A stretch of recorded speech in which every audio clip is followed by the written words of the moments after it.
Hey, it's Jose Galison. You're watching No Way Jose. You can find me on the No Way Jose YouTube channel. You also find me on all the major audio podcatchers and Odyssey as well. Today, my guest is Sal the Agorist. Just as always, to remind you guys, if you're watching this today, which is February 3rd, this is a live stream, and it'll only be available the day of. It'll go public in about a week or so.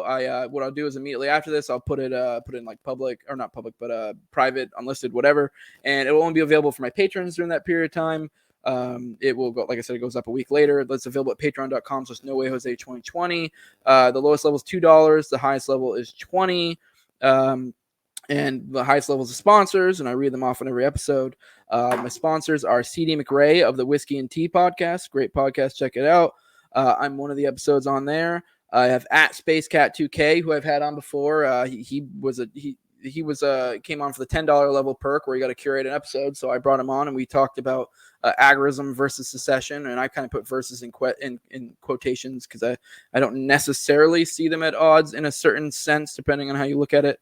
Then also have Jacob Wintergrad of the Daniel 3 podcast, great resource for biblical anarchy. Liberty Down Under I believe he's in the Liberty Down Under podcast, but I know he's like in Under the Liberty Gum Tree or something like that. I probably should be a little more professional and actually look up exactly what it is. But he's a Australian Liberty podcaster. He covers all the Australian stuff. So if you want resources for that going on, great stuff to check out.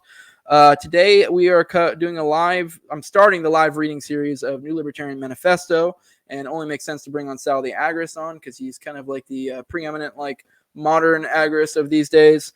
Aside from me, obviously. I just finished up the live reading series of an agorist primer, and I had Caleb Brown on, who's a paleo guy. Good stuff. He's a newer channel. Go check him out. I believe Faith, Liberty, and Praxis is his. He's definitely more of a paleo type, which I liked doing that for the primer one because it just felt like it suited a paleo type to have that discussion.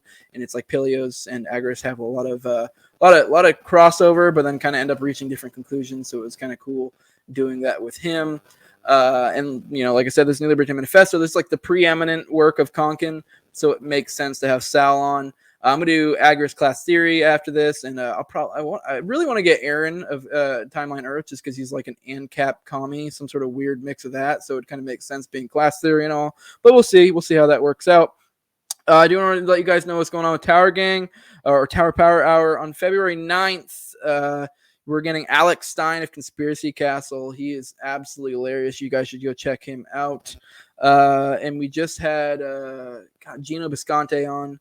That was a good one. That was fun. He came in there completely sloshed. So it was definitely a little bit of a different vibe, but we made it work and it was a lot of fun. Go check out TopLobsta, TopLobsta.com. He actually does like all my art and then does all the art for Tower Power Hour. He has my merch there. He has Tower Power merch. He has Natural Capitalist merch, Liberty Lockdown merch, pretty much a ton of merch.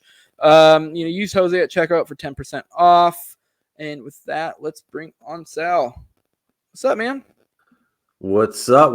How are you? Doing good. It's been a while since I've had you on. I feel like most of my audience probably knows you, but if you want to give an introduction of yourself, because especially for this, because these live reading ones, these series, I'm hoping they're going to be more like evergreen content, so to kind of last the test of time, be a resource, for people going forward if they don't want to read, but yeah, if you'll go ahead and give an intro of yourself. Yeah, I'm Sal Mayweather. I'm on all your different social media sites as Sal the Agorist or just at Sally Mayweather. Longtime libertarian anarchist turned agorist. And yeah, I mean, that's basically the story. All right. Well, we're doing a New Libertarian Manifesto. I guess, you know what, a good thing before we get into it, especially because this chapter is a little bit short, the first one. I don't know if I want to dig into the second chapter. It's a little bit longer. I guess if you want to give just a quick recap of what the New Libertarian Manifesto, what it means to agorism at whole, because this is kind of, in my opinion, like the preeminent work. Although I actually would suggest for most people to start with Agorist Primer, which I know a lot of people say the opposite. But I feel like Agorist, it's a primer, and it's actually really good. Like, that was a cool thing reading through it with Caleb. It was like Konkin is such a concise writer, especially in Agorist Primer, and it's like he covers like basically all of libertarian like economic theory, foreign policy, in like the most concise way I could possibly even imagine being done. So, Yeah, no, I agree. I think that the primer is probably the best intro to agorism that's out there. I like it because it stresses the consistency aspect, which is that's what makes agorism. This though is, I think you're right. This is like the preeminent agorist text here, because this really lays out how we move from tyranny to a free society in a way that, like, how many like times like a day do we see libertarians fighting over strategy? Well, like, this book lays out the way to do it, and that's, or at least the way that we agorists think that it should be done. Yeah, and honestly, probably I know maybe this might not be the best thing, but probably my favorite part of the book is the end. And by what I mean by the end is all the different responses, especially the Rothbard interaction.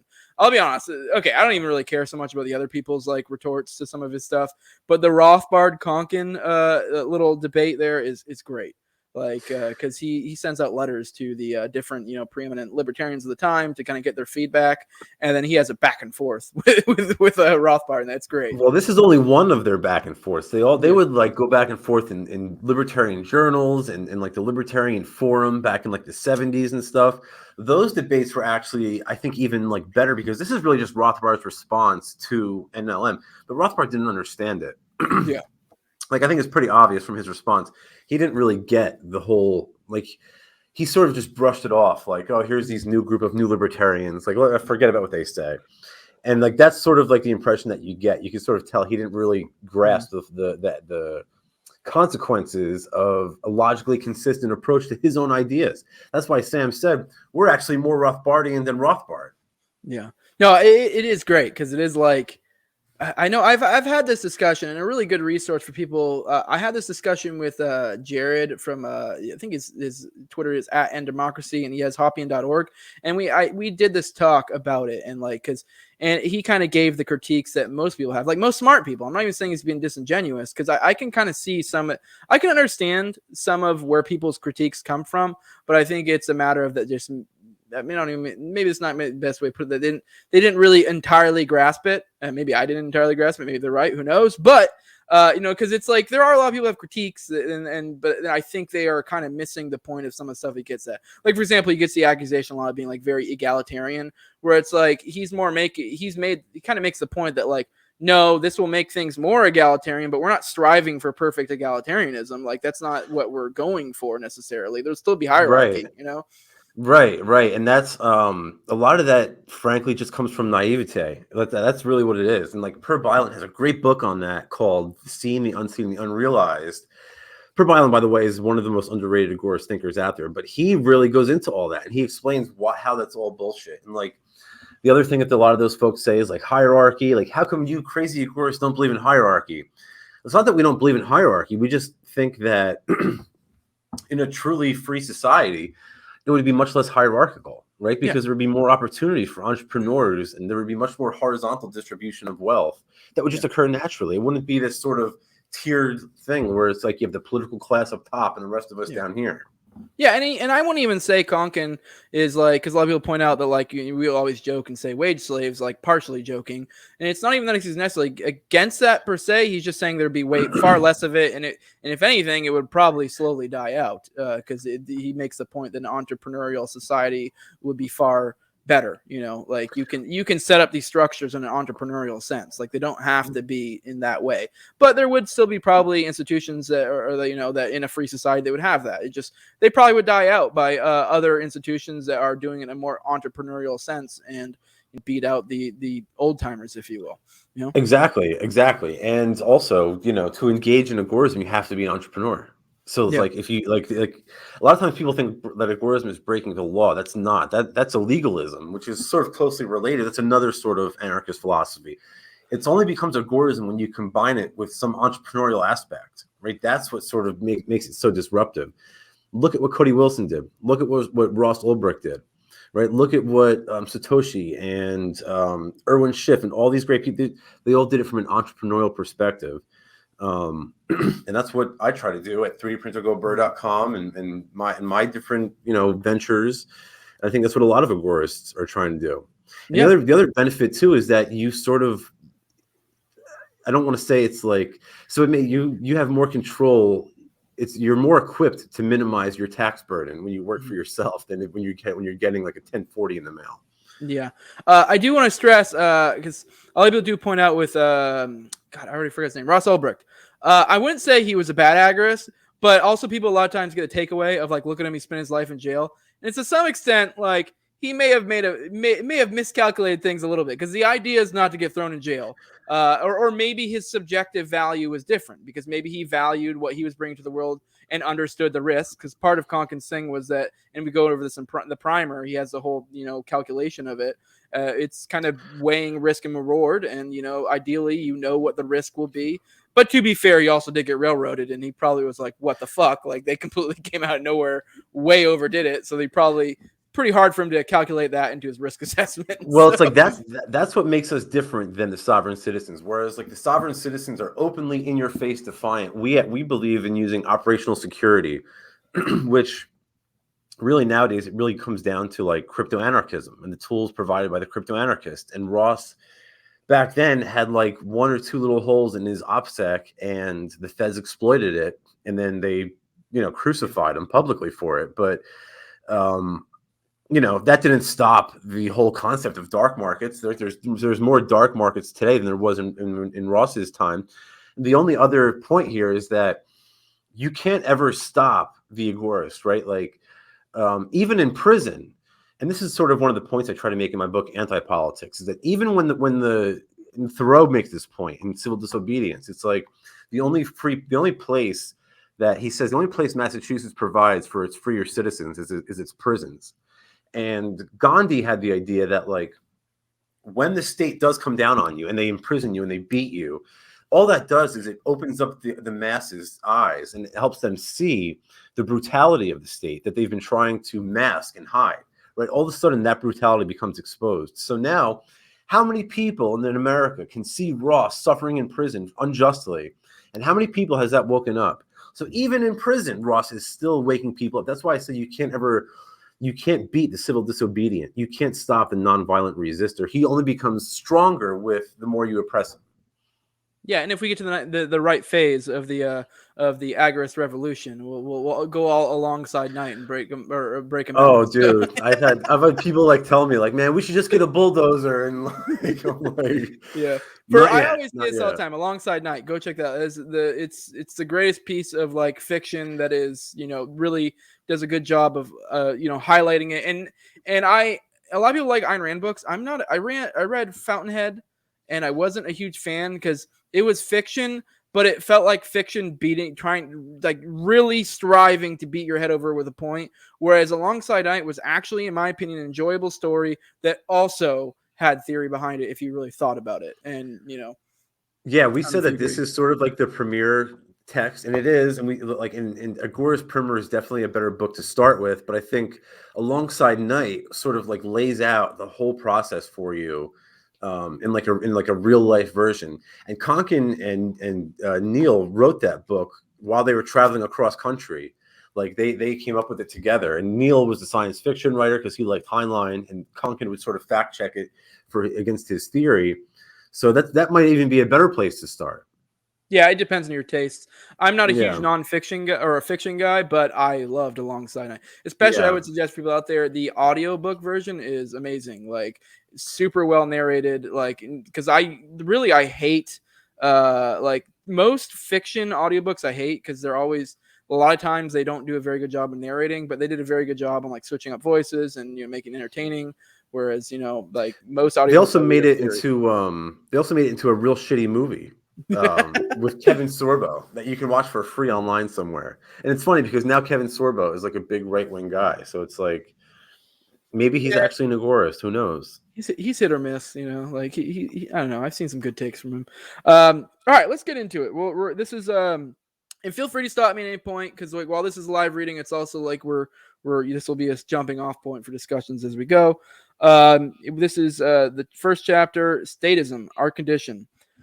We are coerced by our fellow human beings. Since they have the ability to choose to do otherwise, our condition need not be this. Coercion is immoral, inefficient, and unnecessary for human life and fulfillment. Those who wish to supine as their neighbors prey on them are free so to choose. This manifesto is for those who choose otherwise to fight back.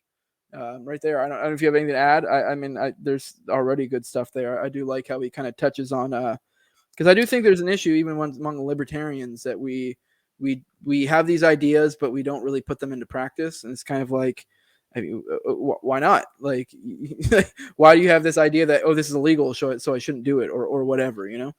Yeah, this is one of the best openings to any libertarian book that you're going to hear. This is right up there with Anatomy of the State, in my opinion, the way he starts this. All right. To combat coercion, one must understand it. More important, one must understand what one is fighting for as much as one is fighting against. Blind reaction goes in all directions negative to the source of oppression and disperses opportunity. Pursuit of a common goal focuses the opponents and allows formation of coherent strategy and tactics. I like that line, blind reaction. That reminds me of like what most protests are. That's kind of what brings to mind. I'm always go back and forth on the utility of protests in general, but it just kind of comes off as like, well, we're going to do something and we're rah, rah, rah. And it's like, you're just reacting. That's all you're doing. You're not really actually making a meaningful difference. I mean, yeah, maybe you might like wake up a few minds here and there. I mean, I don't even know. I go back and forth in my head on like the question of protests, but I don't know if that paragraph brought anything to your mind or not. So no, not necessarily. No, I think he's just sort of like he's sort of building the case right now. He's just sort of like getting you to the point where he's about to hit you. He's about to drop the bomb on you. Yeah. Diffuse coercion is optimally handled by local, immediate self-defense. Though the market may develop larger-scale businesses for protection and restoration, random threats of violence can only be dealt with on the spot ad hoc. Anything to add to that one? Yeah, well, that's sort of key right there, because it's like, you know, self-defense is something that should be handled locally. In other words, it should be handled by you, not by another entity, if possible. Yeah, no, absolutely. Organized coercion requires organized opposition. An excellent case has been made many times by many thinkers that such organizations should remain skeletal at best, fleshing out only for actual confrontation in order to prevent perversion of the defenders into an agency of aggression. Institutional coercion, developed over the millennia with roots of mysticism and delusion planted deep in the victim's thinking, requires a grand strategy and a cataclysmic point of historical singularity: revolution. All right, there's a good amount there. I do like you brought up the skeletal point, because I mean that's one big point. People always just, oh, you're just gonna go grow. I don't know, fucking, rutabagas in your backyard or whatever, and that you're gonna no. The whole idea is you're creating literally a network of entrepreneurs. So, yeah, and I think I think he really he hits the nail on the head here, sort of concisely. Like, the only response to institutional coercion is revolution. That is sort of like the answer. Like, if you get sick, you take medicine. Like, if you have institutional coercion, you need a revolution. It's the only thing that can stop that. Such an institute of coercion, centralizing immorality, directing theft and murder, and coordinating oppression on a scale inconceivable by random criminality exists. It is the mob of mobs, gang of gangs, conspiracy of conspiracies. It has murdered more people in a few recent years than all the deaths in history before that time. It has diluted for its survival more minds in a few recent years than all the irrationality in history to that time. Our enemy, the state. Yeah, I like that. That's good. Yeah, this is sort of like, this is like where he's hitting you with it now. And this is actually, if you read the description for anti-politics on Amazon, this is where I got a lot of that from, was from like this paragraph. Yeah. All right. I do love like going through, because I've been doing a lot of theory, I've been doing my Anarchist Handbook episodes, then I did live reading. It is always great how evergreen and timeless these things are, because it's like, I mean, it almost like rings more true, all this stuff, as time goes on. I mean, I guess that makes sense because the state gets the evidence of a good theory. Yeah. Yeah. So in the 20th century alone, war has murdered more than all previous deaths. Taxes and inflation have stolen more than all wealth previously produced. And the political lies, propaganda, and above all, education have twisted more minds than all the superstition prior. Yet through all the deliberate confusion and obfuscation, the threat of reason has developed fibers of resistance to be woven into the rope of execution for the state. Libertarianism. Like the end of it there. Big L, to be clear for people, but You would never suspect a chemist to have such a poetic way with words, though, right? Yeah. I did like you brought up the education point because it is the biggest thing. I've been reading multiple times over to get prepared for whenever I finally get Tommy Salmons on for my Voltairine de Claire anarchist episode, and that's one of the big points in that one is that one of the first things they did was institute the state to have the like after the revolution was to have the purview over education, and that was our first undoing. Not that if they hadn't, it would have magically fixed it. It would have maybe taken a different form or eventually gotten it anyways. But like it was from the moment it was fucked. Yeah, and of course, Conkin puts it in quotes correctly here. But Rothbard writes about this in Education, Free and Compulsory, and he traces it all the way back to the Calvinists and shows how they fucked it all up. But yeah, Conkin is right because it's not education, it's education, right? You should be using air quotes here. It's more like indoctrination. Yes. Where the state divides and conquers its opposition, libertarianism unites and liberates. Where the state beclouds, libertarianism clarifies. Where the state conceals, libertarianism uncovers. Where the state pardons, libertarianism accuses. Libertarianism. Oh, good. Yeah. Sorry, that's key right there. That's absolutely key because I think a lot of people don't get that. Sorry to interrupt you, but people don't understand that because whenever I see a libertarian agreeing with the state, no matter what, I don't care if the state tells me if the sky is blue. I need to go outside and check. If they tell me the sky is blue, I assume it's any color in the rainbow other than blue. And when I see libertarians agreeing with them, even on stupid, minuscule stuff, it's like, hey, maybe we should stop and think about where we're getting these ideas from. And that is true of any idea. If you ever agree with the government, always question yourself.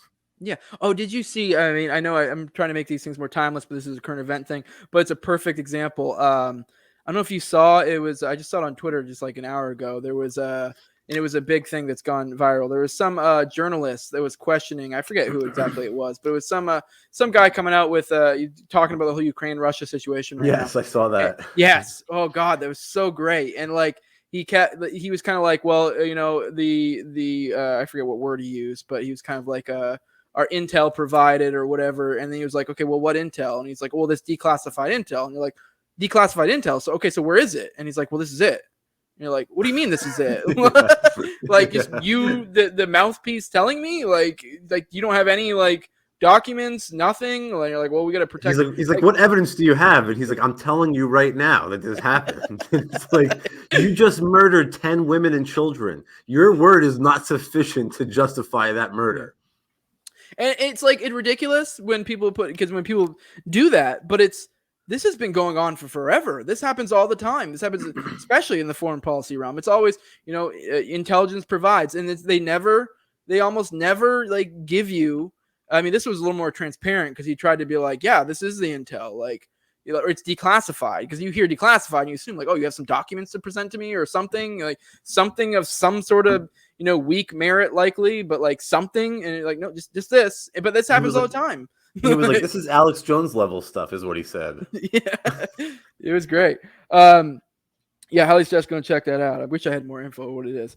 I want to clarify. I said Big L libertarian. I misread the last sentence of that one of the paragraphs 4, and I said Big L because I thought he was actually knocking it, but no, he was actually just referring to libertarianism in general. I because he did capitalize it in here, but he's not meaning it to refer to political libertarianism. He's actually, I thought he was hammering it for a second. I misread the last sentence. All right, and feel free to interrupt me anytime if something comes up. Libertarianism elaborates an entire philosophy from one simple premises: initiatory violence or its threat, coercion, is wrong, immoral, evil, bad, supremely impractical, etc., and it's forbidden. Nothing else is. I like how what he did in parentheses there: the immoral, evil, bad, supremely impractical, because he really did a good point of pulling together a lot of people. Because I actually. I usually talk in moral terms, but a lot of people know I take an egoism route in a lot of realms. So, but I end up with the same conclusion anyways, because I think even if you look at it from an egoism or a utilitarian perspective, you don't even necessarily have to put it in moral terms. And David Friedman's great for this too. It's just you can just point out how it's impractical, and you can make the case, because a lot of people will accuse say utilitarianism as being bad, and you're like, well, if you really think of it through, creating this precedent of doing this given action to individuals, is going to end badly. If you look at it on the individual level, and you're like, well, if you take if you take this guy and, you know, give his organs to this many people, and you're like, okay, Right. you just created a precedent of murdering people for organs. This isn't going to end well. Right. And that's the that's the problem that the utilitarians always have had to deal with, and they always will have to deal with. It's like, if I can prove to you that it's in the general interest to kill you, then you have to like be down with dying, and that doesn't work a lot of times, you know. Yeah, and that's like, to me, that I see that as like stupid utilitarianism, because it's like, you really can't think this a step further and see how this will go. Right. All right. Libertarianism, as developed to this point, discovered the problem and defined the solution. The state versus the market. The market is a sum of all voluntary action. If one acts non-coercively, one is part of the market. Thus did economics become part of libertarianism. Like, to me, I think economics, basically, you can damn near say it is libertarianism in a lot of regards, you know? So like, actually, Walter Block has convinced me otherwise at this point. Like, it really should be two separate things. And what Walter Block says, or what he said to me, was that you can have, and there were Austrian economists who are bad people, right? Like, especially like in the age of the Nazis, like there were some not so good Austrian economists back then. And, you know, just because you know how to create a good society doesn't mean you're going to do that. If you're an evil person, you could use that knowledge to create a bad society. So if you're a good person, then yes, I think Konkin's right. But if you're a piece of shit, sorry, I don't know if I can curse in your show, but if you're a bad person, then you know, maybe we can rethink that. Yeah. No, all curses, whatever's good. I mean, I'm literally on a comedy podcast where they go hard as hell. I do like how you did the state versus market. That's very much a Rothbardian thing, like Anatomy of State. Very, like you did bring up, this very much echoes a lot of the same stuff. Well, that's the sort of key to agorism, is that it's sort of like in traditional political science, what they teach you is that it's sort of like two sides to the same coin, politics and economics. But what Konkin's saying and what agorists are saying is that these things are diametrically opposed. We're talking about like the difference between healthy cells and malignant cells. Like, the presence of one implies the absence of the other. If you think about it, all sort of like cooperation, like they're exactly the opposite. Like, the market is based on cooperation, whereas the political arena is based on coercion.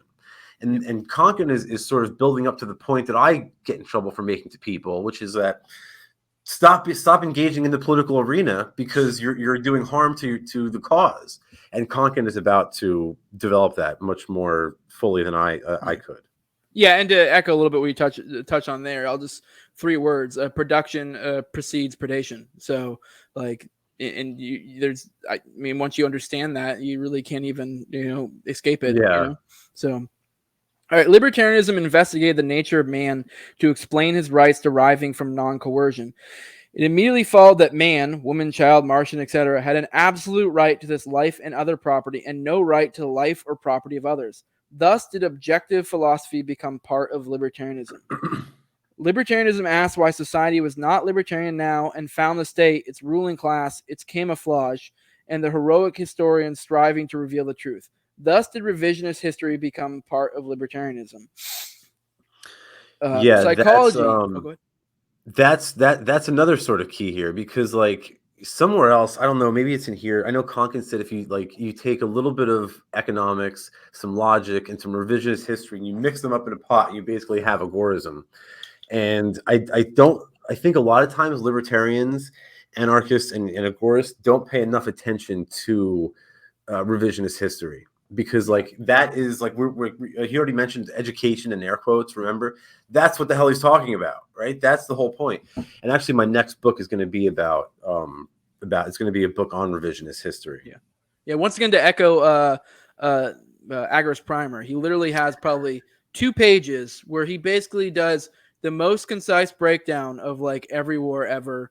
And like, say concise, like he it wasn't even like, I don't know, I guess it wasn't a full on breakdown, but it's the most concise, you know, really not debatable. The best book on revisionist history, if you guys are interested, check out Ralph Rako's book, Great Wars and Great Leaders. That's a book that really changed my thinking.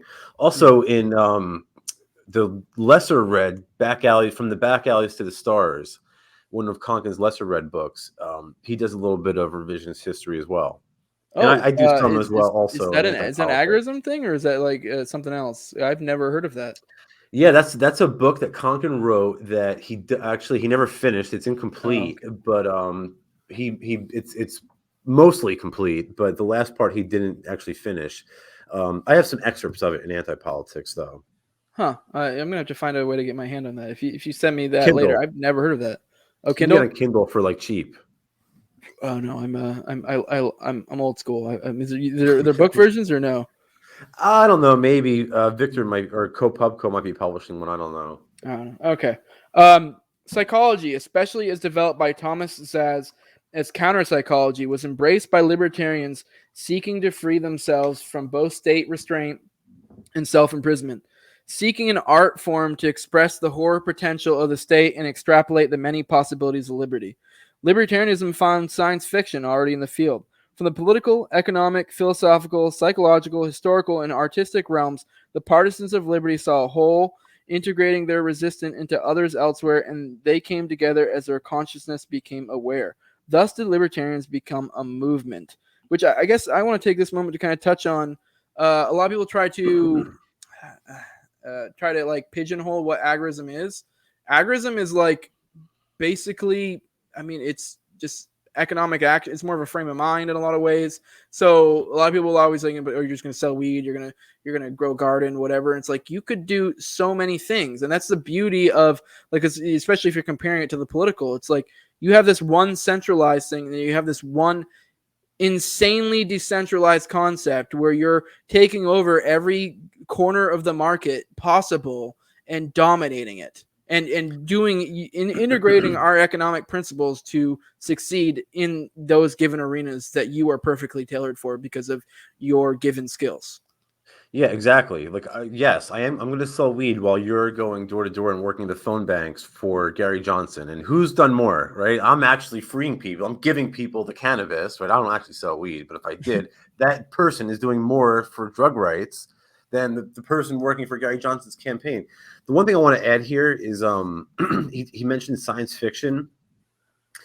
And I'm not. I think a lot of one of the things I think is like not understood as well is the role that sci-fi played in the development of agorism. I'm sorry, I'm drawing a blank. Heinlein, Bob Heinlein, was one of my favorite authors. He is one of my favorite authors of all time. I love all of his books. Stranger in a Strange Land, The Moon's a Harsh Mistress is like my favorite book of all time. He is the guy who made Konkin. Right? Konkin became a libertarian by reading Heinlein. J. Neil Schulman also became a libertarian by reading Heinlein, and he also wrote a book called The Heinlein Interviews, and like that was really that's what made Neil want to be a sci-fi writer, and what gave him the idea to write alongside Knight. And sci-fi gives us the ability to create these worlds where we can sort of show people what these theoretical ideas look like when they would play out in these hypothetical worlds. That's sort of the value of sci-fi. And that's why there's so much good libertarian sci-fi out there. By the way, most of that is agorism too. Yeah. All right. The libertarian movement looked around and saw the challenge everywhere. Our enemy, the state, from the ocean's depths past arid desert outposts to the distant lunar surface, in every land, people, tribe, and nation, and in the individual mind. I guess I kind of touched on a lot what I was just going on there too. It's just you're infiltrating every aspect. Some saw immediate alliance with other opponents of the power elite to overthrow the state's present rulers. Some sought immediate confrontation with the state's agents. Some pursued collaboration with those in power who offered less oppression in exchange for votes. And some dug in for long-term enlightenment of the populace to build and develop the movement. Everywhere a libertarian alliance of activists sprung up. that paragraph right there, there's like multiple rabbit holes you could go down. Yeah. So yeah. Notice how all of those things he spoke about, like in the footnotes, he provides the examples that he's talking about, but we can find like modern or present day corollaries to each one of those things. So it's like a lot of those bad ideas are still out there. Oh yeah, for sure. I mean, hell, you got confrontation, Boog Boys, immediate alliance with other opponents of the power You elite read to my mind. overthrow the state's present rulers. I don't know who. I guess who would you? That would be. I don't know. Maybe like Liberty Republicans. Maybe I don't know. Like I would put that with any political actor. Yeah, I Any don't. whether that's the LPMC or Yeah. the GOP or something like that. And like you said, the Book Boys. Yeah. Generic LP types for pursued collaboration with those in power, like kind of the old regime. I know the new regime that's coming up has different ideas. So, but the old hat types that will eventually take over again. Yeah, exactly. And then he also talks about the people digging in for long-term enlightenment. So like that sort of reminds me of like the anarcho-Zionists up in New Hampshire, like the Free State Project. It's like, that's another rabbit hole we can go down as anarcho-Zionism. But all right. The state's higher circles were not about to yield their plunder and restore property to their victims at the first sign of opposition. The first counterattack came from anti-principles already planted by the corrupt intellectual caste. Defeatism, retreatism, minarchism, collaboration, gradualism, monocentrism, and reformism, including accepting state office to improve statism. All of these anti-principles, deviations, heresies, self-destructive, contradictory tenets, etc., will be dealt with later. Worst of all is partyarchy, the anti-concept of pursuing libertarian ends through statist means, especially political parties. yeah, and here he's dropping the gauntlet here is on like basically, and remember, this is controversial to say now. You guys see how much trouble I get in like when I say this shit, but like Konkin is saying this back in like the 70s and 80s. So you can imagine how much more controversial it was, right? Yeah, he's dropping his dick on the table there. Yeah. All right.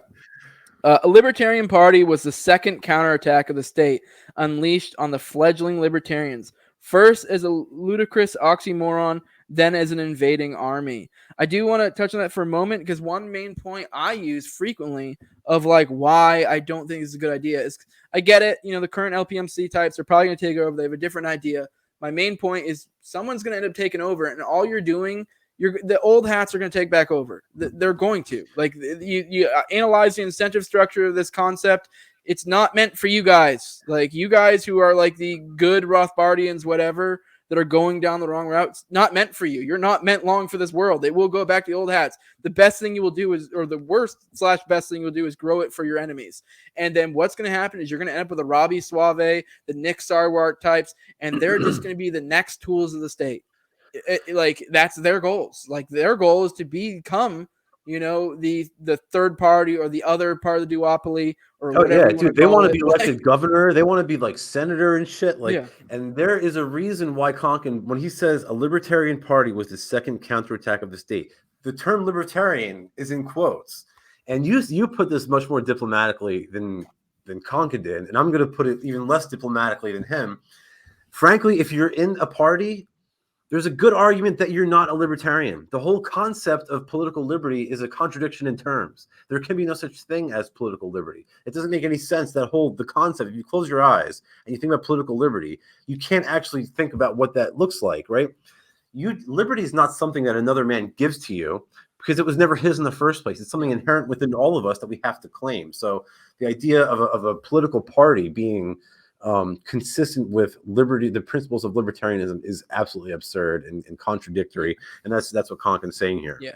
Well, I'd like to be diplomatic once again. I'd say most of the types that I'm referring to is the well-meaning types that are coming in these days that are getting ready to take it over. They have this idea, or at least most of them. I'm sure maybe some of them have these other ideas of taking over political parties.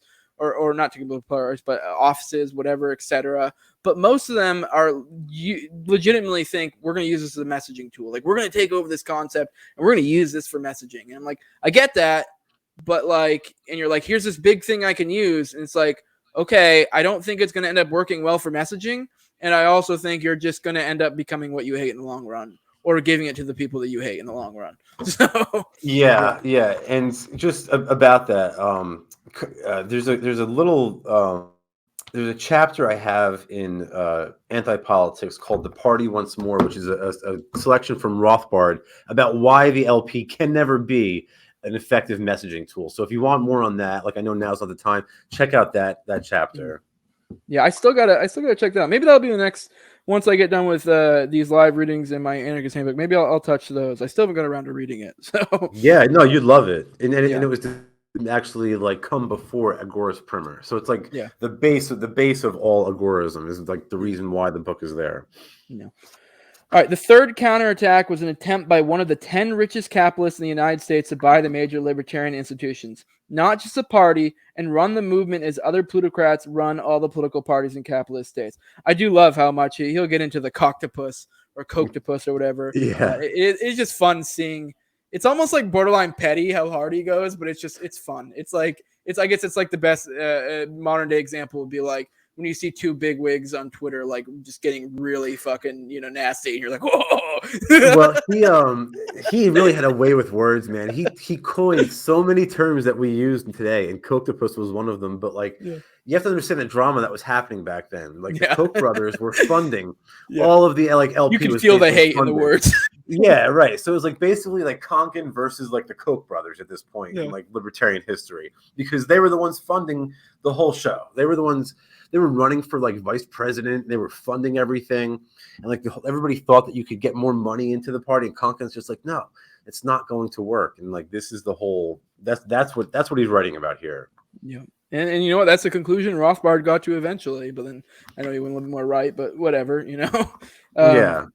The degree of success those statist counterattacks had in corrupting libertarianism led to a splintering of the movement's left, in quotes, and the despairing pluralization of others. I guess since I know we didn't finish the paragraph, but I guess I want to take a moment because this is one of the biggest critiques that agorism gets, and I actually would say it's probably the fairest critique we get is the left-right thing, because And when I say fair, I don't mean fair in like a technical sense. I mean fair in an optics sense, because a lot of people have inbuilt assumptions of what left and right mean, and then they apply it to that. And they go, well, Konkin said it was left, and whatever. Yeah, I know you've done a lot of this. I don't know if you want to touch on what he was meaning when he said left and right in that time. Yes, I've written a lot about this, and I think like the way we use left and right nowadays in like contemporary political parlance, like that's not the way Konkin is using the terms. In like the context of anarchism, anarchism is a leftist doctrine in general, because the first people who started the anarchist doctrine were all leftists. None of these people were advocates of private property rights, and for that reason, like it's sort of like the idea is that anarchism was birthed in leftism. Another aspect of this, though, is that all left anarchists throughout history have preferred like a nonviolent political approach, like whether that be through education, like William Godwin thought education was the way to do it. Tolstoy had other ideas. Thoreau had other ideas, whatever. But all these left anarchists, the one common thread was that they all rejected any sort of political solution whatsoever. Yeah. So I think agorism sort of falls in that tradition, in that same sense. Now we don't. Another piece of this puzzle is we have a class theory, whereas most other, almost I think all other factions of the libertarian movement don't. Right? They I guess they use this whole like middle, upper, and lower middle class that most people like they teach in public schools and shit like that. Our thing is, well, the Marxists were right to identify a binary class division. They just happened to get the actors incorrect. It's not the bourgeoisie versus the proletariat. It's the political class versus the working class. And I think, like, for those three reasons, I think agorism is sort of seen as leftism. And most people like think about that as in like a derogatory term. I embrace it. I embrace the term. Yeah, but yeah, to summarize, like when he's meaning left, he's meaning not utilizing the state, whereas for him, he sees right as utilizing the state. Like that's his basic definition that I've gathered from readings. And that's the general definition. Yeah. Yes. Yeah. So, and I would classify myself more right in a modern sense, but that's another thing. I know a lot of the I saw it today happen to someone. They were railroading someone for saying like something about certain crazy right wingers. I think it was James Lindsay or something. And I forget who exactly it was, but someone, and it wasn't exactly a post-libertarian type, but it was someone who that has a different definition in their head when they mean right. And then they were Yes. attacking that person. And it's like, you guys are using different definitions, and you're smart enough to know that you're using different definitions, and you shouldn't be attacking them for that. I understand the misconception and how that can create issues, but like to some extent, it's like it's a common issue where so many times most arguments are just come down to misunderstanding terms, you know? Dude, I was just you took the words right out of my mouth. I was going to say like 80% of arguments are the result of a mismatching of definitions. When if people actually set out the terms before they started discussing these things, I think that they would probably reach similar conclusions much more often. Yeah, which that's a common thread through anarchism, which I've learned from the Anarchist Handbook. I've seen so many of these lefty types that, like, don't get me wrong, they're usually shit on economics, but a lot of their stuff they're like touching on, it's just like it really is so much in accordance with a lot of stuff we say, and it's like we have this left, right, or these different ideas. We're like, well, you're a socialist, you're a commie, and you're like, okay, but what are they saying? Like, what are they saying? Like, try to understand their ideas and what they're saying. You know? True. One other point in defense of these early left anarchists, I don't want to get too off topic here, but like to defend a lot of these people because they are sort of like the early like proto-agorists, like the Tolstoys of the world and the Thoreaus. They didn't understand economics because they existed in a pre-Misesian era, right? They didn't have Rothbard and Hayek and Mises like we do. So like, if it wasn't for those guys, I wouldn't be able to figure out business cycle theory. Like, I would probably be a fucking commie too. Like we all would be because nobody had these answers before these guys came up with them. So like, in their defense, like they can't. How much can we like fault them for that? You know? Yeah, exactly. I mean, I know it's silly because we look at economics today and how, especially people have like an Austrian understanding, and you're like, well, this is simple, like supply demand, Yeah, like right. it's subjective value, like right. But then do that before Menger. You know what I mean? Like, come on. Like, yeah. Which it seems it's one of those like duh moments. Like, how did it take us millennia to like be like get this? But like, exactly, yeah, exactly. Yeah, but for some reason we didn't. As disillusionment grew within libertarianism, the disillusioned sought answers to this new problem: the state within as well as the state without. How do we avoid being used by the state and its power elite? That is, they asked, how can we avoid deviations from the path of liberty when we know there are more than one?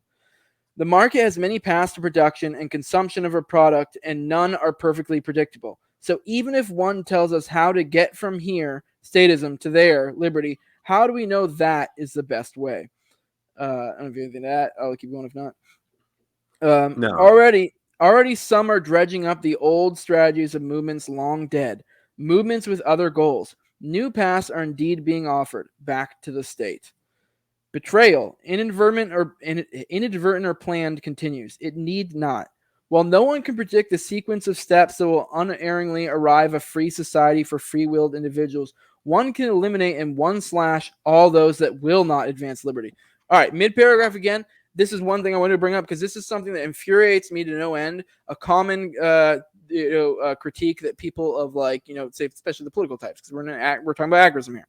And they'll say like kind of the free market, like, oh, we'll do our own thing, blah blah blah, and it's kind of like, okay, but I get that, literally that's what agorism is entirely advocating. But there are certain things you can say that like, hey, that one probably doesn't work. Are you talking about like a free market of like ideas in terms of like strategies? Yes, that's a common critique we always get. You're like, well, man, we'll try what we try and we'll see what wins out. And like, well, for one, I'm literally advocating making the argument for you of why yours isn't. Like, so we're engaging in this free market right now. But then in two, even then, it's like, okay, like, but there are ones that aren't going to work too. So what Konkin's saying is that look, like the most Konkin wants to see this done in an entrepreneurial fashion, and he's saying that the one that's most successful is going to be the one that wins, right? The one that the market wants to win is the one that's going to be successful. And he's right. But what I say to those people, my answer to that criticism is like, could you imagine telling Galileo, like, all right, dude, yeah, I know that you have this new theory where you think that you have this logically consistent theory, Mr. Galileo, where you think that, the sun is the center of the universe, but how do you know you're right? How come it can't be like the rest of us? Why don't we have competing theories and we'll see which one wins? It's like, no, because your theory is logically inconsistent. It doesn't make sense. It doesn't describe reality. Why should anyone listen to it? And like, that's sort of the same thing with agorism. It's like, we are the heliocentric version, right?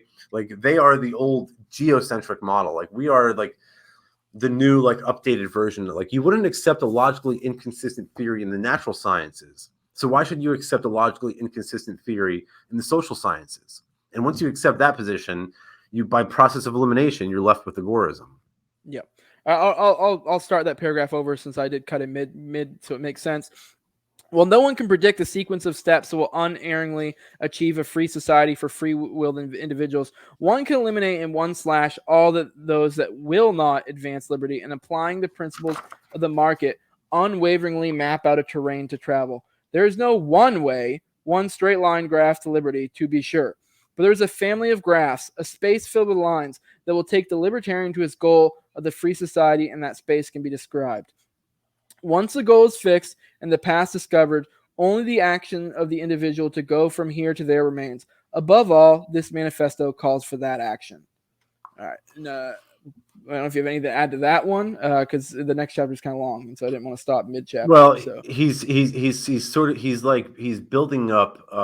It's like a crescendo at this point. He's just sort of building up to his point, which we'll get into that in the next chapter. But I think he sort of hints at it here. You see that capital A in action, like that's not an accident. Like I don't know if any of you guys are reading at home watching this, the word action is capitalized and every time he uses it, and that's because I think he says in here or in the primer, like agorism is sort of like Yoda says, like do or do not, there is no try. It's like, well, it's sort of the same thing here. Like you can't have agorism without action. You can't have disruptive entrepreneurship without action. So like you can like sit on your ass and like talk about libertarianism. That's not going to get you from here to there. I think that's the point that he's trying to make. Yeah, and then a lot of people use the political route as like, well, this is our action.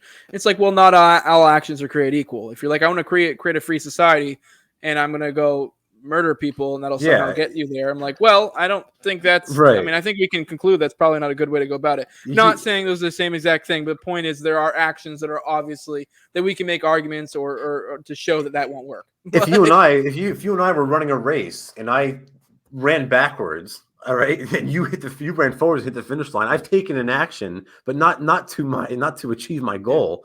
And it's sort of the same thing with political action. Yeah, you guys are acting in the same way that like you're like treading water at best. So yeah, like you said, not every action is created equal. Yeah, God, who was it? I mean, I this obviously isn't a Vin Armani thing specifically, but I remember one time he got an argument with someone, and one of the political things online, and he said something that always stuck with me. And I know it comes from other places. He's like, never confuse action with progress, or maybe that's not exactly how you put it, or like, because like just doing something, like, okay, you're doing something, that's great. I guess there's an argument to be made that maybe in most cases doing something's better than doing nothing. Maybe you'll get to the right spot eventually. At least you're doing something. But at some point, you're like, okay, well, let's maximize our efforts to the best extent possible. Like, what's the best thing to do, or what are not negative things to do possibly, right? So, but that doesn't apply. Like the whole like it's better to like if you don't know what to do, then you should do something rather than nothing. That doesn't necessarily apply in politics. It's sort of like if you had cancer, it's better to do nothing than it is to go out and smoke a pack of cigarettes, right? So if you have tyranny, it's better to do nothing than it is to go out and campaign for office or work a phone bank or canvass the neighborhood. You're only reinforcing the tyrant's authority. You're only legitimizing the tyrant's authority by doing that. Yeah. Well, all right. We're at the end here. I don't know if you want to go ahead and drop your plugs. Anything you got going on right now, what you're working on. Anti-Politics is the book. Check it out on Amazon. You can buy it from me for crypto. Just shoot me a DM. Other than that, 3dprintergoburr.com for 3D printers. You can buy with cryptocurrency to avoid accessing KYC payment platforms, and Agora threads for libertarian and anarchist apparel. All right, and we'll try to knock out more of these, depending on our schedule. I'll try to knock these out as quick as possible for you guys that like these. Like I said, I did do the Agorist Primer one, so I set it up on YouTube as playlists. If you're an audio listener, you're just going to have to do the work and find the specific episodes, because I don't know how to set those up as playlists. But if you go to YouTube, you can just go to the playlist. I forgot in my intro to remind you guys. I know I do the paywall sort of. It's kind of a weak paywall because you have the option to watch it here, but if you don't want to give me money, go to Odyssey, because it's not behind the paywall. So even in that period between, when I drop it as public or private, it is available on Odyssey. So go to Odyssey. I mean, I would like to incentivize going to Odyssey, especially because if I ever get nuked, that would be, I'd like to have that going on. Also, I think it's good to kind of build that up. But yeah, like I said, there's the playlist for this. I'm going to make a separate playlist for this one as well, so you'll be able to easily access all of them on YouTube.